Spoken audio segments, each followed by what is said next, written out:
একটা কথা আছে, মানুষ তার চিন্তার সমান বড়। এটি একটি চিরন্তন সত্যি যা যুগে যুগে সফল ব্যক্তিদের জীবন থেকে প্রমাণিত হয়েছে। নেপোলিয়ন হিল তাঁর বিখ্যাত বই থিঙ্ক অ্যান্ড গ্রো রিচে বলেছেন, মানুষ যা ভাবতে থাকে তার জীবন হয়ে ওঠে সেই ভাবনাগুলিরই প্রতিফলন। তাহলে বেশিরভাগ মানুষ কেন সফল হতে পারে না? তারা কি চিন্তা করে না, নাকি তারা নিজের সম্ভাবনাকে আবিষ্কার করে না?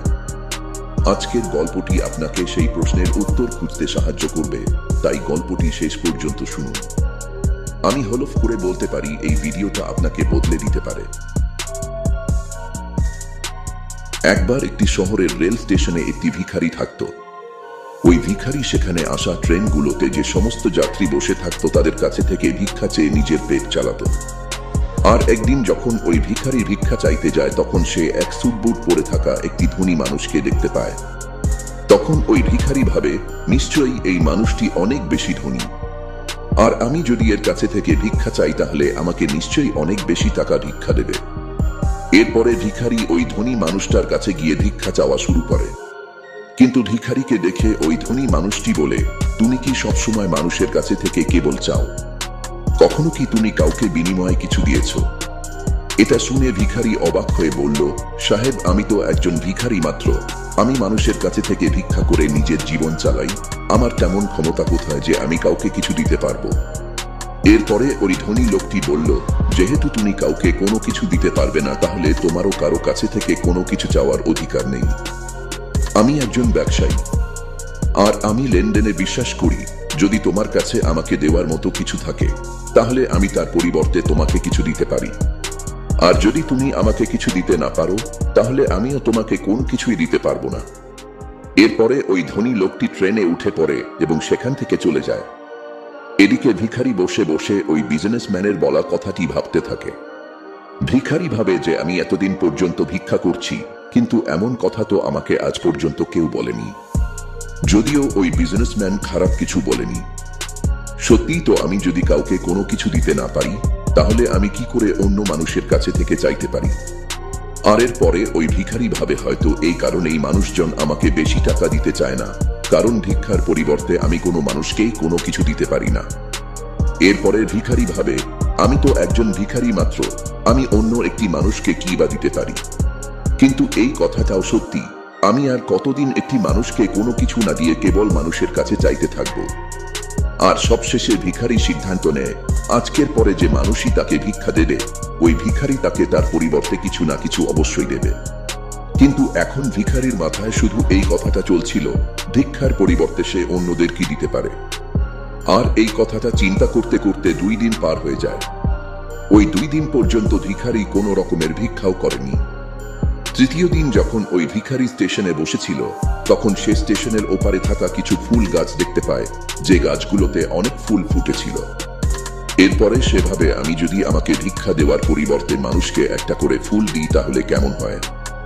এরপরে ভিখারি সিদ্ধান্ত নেয় যে সে আজ থেকে ভিক্ষার পরিবর্তে একটি করে ফুল দেবে, আর এটা ভেবে ওই ভিখারি কিছু ফুল সেখান থেকে চিড়ে নেয়।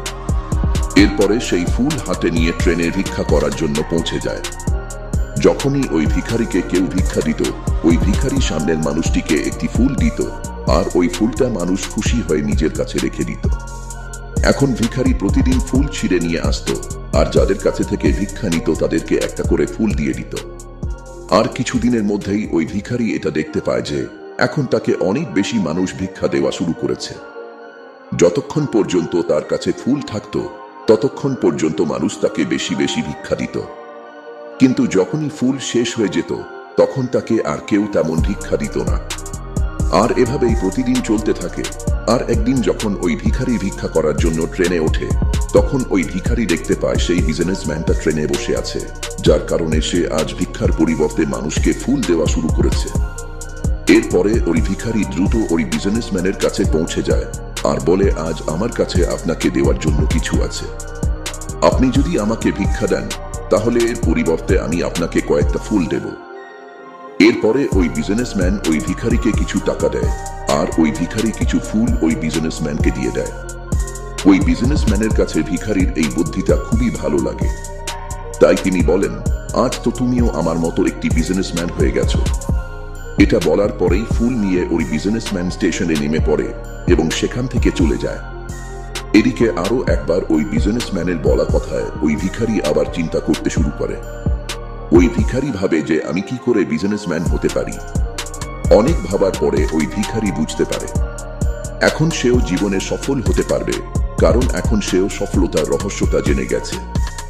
এরপরে ভিখারি ট্রেন থেকে নেমে পড়ে আর জোরে চিৎকার করে আকাশের দিকে তাকিয়ে বলতে থাকে, আমি কোনো ভিখারি নই, আমি হলাম একটি ব্যবসায়ী। আমিও ওই ধনী বিজনেসম্যানের মতো হতে পারবো, আমিও ধনী হতে পারবো।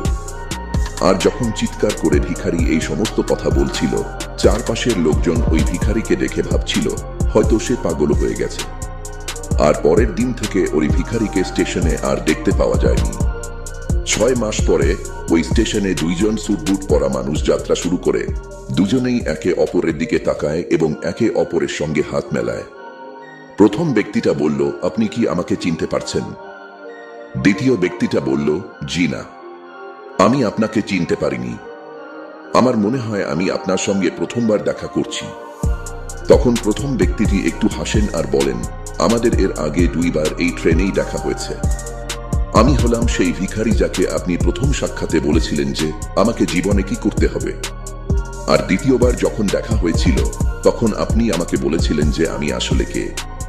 এরপরে দ্বিতীয় ব্যক্তিটিও হেসে ফেলেন আর অবাক হয়ে বলেন, মনে পড়েছে, তুমি তো সেই ভিখারি যাকে আমি একবার ভিক্ষা দিতে মানা করেছিলাম। দ্বিতীয়বার আমি তোমার কাছে থেকে কিছু ফুল কিনেছিলাম, কিন্তু তুমি এই স্যুট বুট পরে কোথায় যাচ্ছ? আজকাল তুমি কি করছো?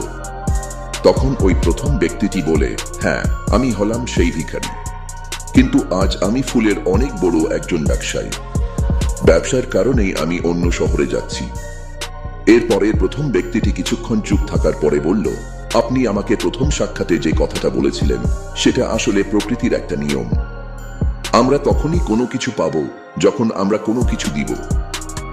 আমি এটা খুব ভালোভাবে অনুভব করতে পেরেছিলাম, কিন্তু তারপরেও আমি সব সময় নিজেকে ভিখারি মনে করতাম।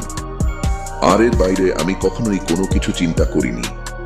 কিন্তু দ্বিতীয়বার যখন আপনার সঙ্গে আমার দেখা হয় তখন আপনি আমাকে বলেছিলেন আমিও একজন বিজনেসম্যান হয়ে গেছি। আর তখন আমি এটা বুঝে নিয়েছিলাম যে মানুষ আমাকে এত বেশি ভিক্ষা কেন দিচ্ছে, কারণ তারা আমাকে ভিক্ষা দিচ্ছিল না, বরং তারা ওই ফুলের মূল্য দিচ্ছিল। প্রতিটা মানুষ আমার ফুল কিনে নিচ্ছিল, কারণ এর থেকে সস্তায় তারা অন্য কোথাও ফুল পাবে না। যদিও আমি মানুষের চোখে একটি ছোট ব্যবসায়ী ছিলাম, কিন্তু নিজের চোখে তখনও একটি ভিখারি ছিলাম। আর আপনার বলার পরেই আমি বুঝতে পারি যে আমিও একজন ছোট ব্যবসায়ী। এরপরে আমার জমানো টাকা দিয়ে আমি অনেক ফুল কিনে নিই আর ফুলের ব্যবসা করা শুরু করে দিই। এখনকার মানুষের ফুল অনেক পছন্দ, আর তাদের এই পছন্দ আমাকে আজ ফুলের অনেক বড় একটি ব্যবসায়ী বানিয়ে দিয়েছে। কথা শেষে তারা ট্রেন থেকে নেমে পড়ে এবং নিজের রাস্তায় চলে যায়। জীবন আমাদের কাছে কেমন হবে তা নির্ভর করে আমাদের দৃষ্টিভঙ্গির উপর। যদি আপনি নিজেকে ছোট ভাবেন তাহলে আপনি ছোটই থাকবেন, কিন্তু যদি আপনি নিজের ভেতরের সম্ভাবনাকে চিনতে পারেন তাহলে আপনিও একদিন বড় কিছু করতে পারবেন। তাই নিজেকে ছোট করে দেখবেন না, নিজেকে সফল, শক্তিশালী আর যোগ্য একজন মানুষ হিসেবে দেখুন। কারণ যখন আপনার চিন্তা বদলাবে তখন আপনার ভবিষ্যতও বদলাবে।